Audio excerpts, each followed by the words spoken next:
brought to you by Puneet Balan Group and Maharashtra Tourism.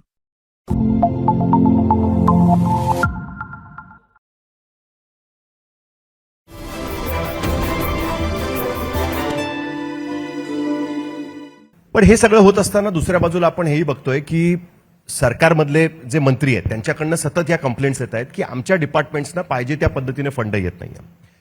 Political alignment तुमची व्यवस्थित झालेली आहे, पण आता पुन्हा एकदा या गोष्टीवरनं प्रश्न उपस्थित करायला सुरुवात झालेली आहेत आणि अनेक मंत्री त्या बाबतीमध्ये प्रश्न उपस्थित करतायत की आम्हाला फंड मिळत नाही. छगन भुजबळ म्हणाले त्या दिवशी की लाडक्या बहिणीमुळे फंड मिळत नाही. संजय शिरसाट म्हणाले होते की सामाजिक न्याय विभाग आहे, मला त्याच्याबद्दल काहीच करता येत नाहीये. अनेक मंत्र्यांची अशी लिस्ट निघेल त्याच्यामध्ये. काही जण ऑन रेकॉर्ड बोलतात, काही ऑफ रेकॉर्ड बोलतात. ही परिस्थिती काय आहे याच्याबद्दलही कुठेतरी मंत्र्यांचं प्रबोधन करणं कुठेतरी तुम्हाला आवश्यक आहे असं वाटतं? नाही, प्रबोधन करावंच लागेल, पण हे काही नवल नाही आहे. लाडकी बहीण तर आता आली.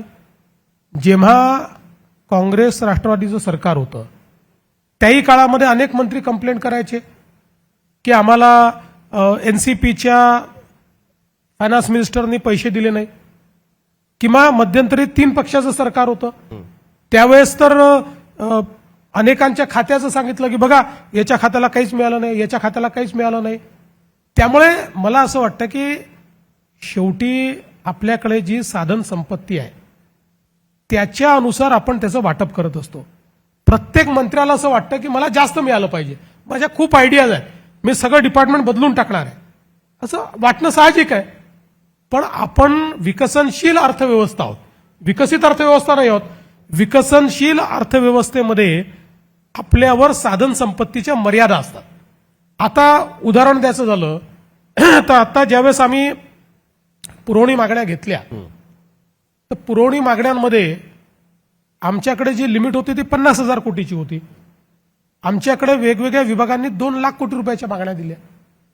पण त्याच वेळी ज्यावेळेस आम्ही डिपार्टमेंटला घेऊन बसलो आणि त्यांच्या लक्षात आणून तुम्ही मागणी तर दिली आहे पण मूळ बजेटमध्ये तुम्हाला जे दिलंय तेही तुम्ही खर्च केलेलं नाहीये, मग आता तुमची मागणी कशी मान्य करायची?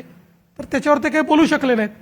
त्यामुळे हा प्रबोधनाचाही विषय आहे, समजून घेण्याचाही विषय आहे आणि काही प्रमाणात हे खरंही आहे की सगळ्यांच्या ज्या काही ऍस्पिरेशन्स आहेत त्या काही विकसनशील अर्थव्यवस्थेत पूर्ण करता येत नाहीत. कुठेतरी एक रेस्ट्रिक्ट सगळ्यांनाच ठेवायला लागेल. ठेवायलाच पाहिजे.